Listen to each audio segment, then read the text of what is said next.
Could you remain silent for 12 months? That was the dream of James Aspey. We'll explain why he took that pledge. That was on the 1st of January last year. How long did he last? Yeah. And I don't think I could last more than an hour. Well, professionally to be impossible for you and me. Yeah. No, because obviously we've got to talk for a living. And I think people would probably look at both of us and go, you blokes, no chance, because you're talkers, and we are talkers. There's too many words in us. Oh, This bloke's a talker as well, though. is he? So it'll be interesting to see why he did it and how difficult it was not to talk. Can I just ask you this quick? Say you go to a hotel and, you're interstate for work or something and you're on your own. Yeah.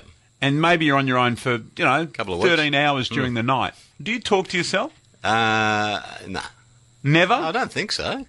I don't know. I've never really kind of contemplated Yeah. that. I might talk in my head, and I suppose that's what this bloke would have done. His name's James Aspey, and he made a year-long vow of silence, which started on the 1st of January 2014 for 12 months. How long did you last, James? Good morning. Good morning. I lasted the whole way, man, except a couple of slip-ups at the start.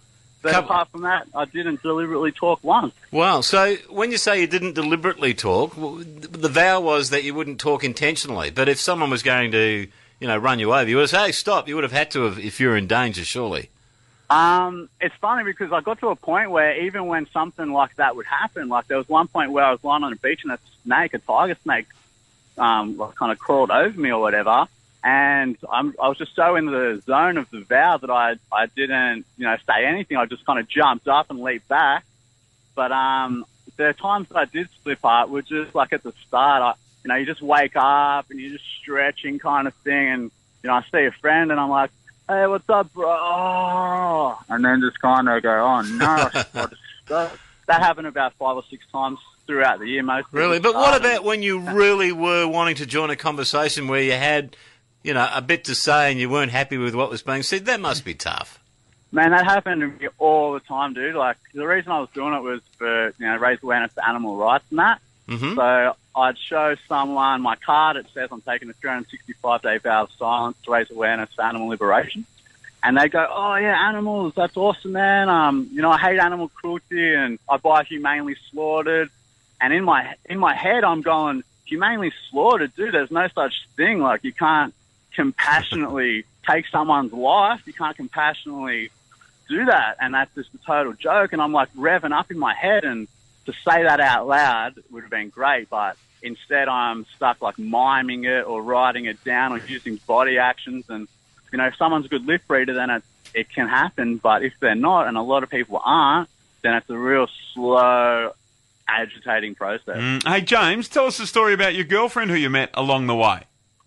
Yeah, man, I met such a nice girl. I met her in Queensland. She sent me an email saying, she'd been following the journey and come hang out and have dinner with her and her family and that. So I did that for a few nights, and she's just a special girl, man. I knew that. So how do you break through, though? If you can't talk, how do you win her over? Just by looking at her? Well, that's what I was doing a lot of.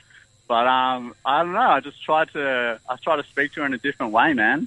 So what? Feel the conversation. Body language, Baz. No, I still, conversing with people just with no sound. Like I would use my mouth to talk like normal, but people just had to really focus to kind of read my lips, and if they couldn't, I'd write it down for them. So isn't that talking though? No, not really. Talking sound. It's You need to make voiceless, sound. man.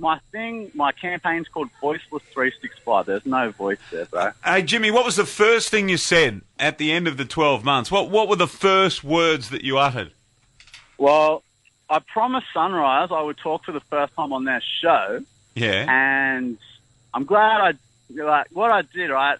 I didn't say anything the whole year, but at midnight I was hanging with my girlfriend, and we were there at the fireworks at Sydney, and we kissed from last year to this year, and after that I gave her a hug, and I said her name in her ear, and I'd never said her name. She'd never heard my voice, and she nearly fell over, dude. She's scared her, man. She wasn't expecting it. Yeah, man. She didn't like your voice. No, she liked it, I think. She just, well done. What's her name, James? Hang on, James. I'll set up the moment. So, all right, the fireworks are going off.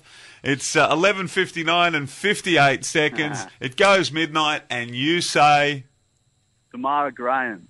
Beautiful. And that's all you said. Yeah, brother. That's all you had to I say. said, and then I was silent again until this morning, where I spoke on Sunrise. What's the benefit of not talking for 12 months? Is there any? Well, for me, for my cause, it was great, actually, because every person I came in contact with, they're like, why aren't you talking? And that gave me an in to start talking about veganism, start talking about animal rights, and have conversations with people in a different way. But on a more spiritual sense, we express so much through our voice. And when you don't do that, you really internalize a lot of stuff, and that gives you the opportunity to face a lot of things and to deal with things in different ways, work through stuff. So I did learn a lot through the silence, but I wouldn't rush to do another year-long vow of silence. James, well done. You got your cause across, and we appreciate taking our time this morning and talking to us. Yeah, thanks heaps, guys. If anyone wants to check it out, go to Voiceless365 Facebook page, and I'm on Instagram and YouTube as well. Cheers for having me, Good on you. James Aspie there.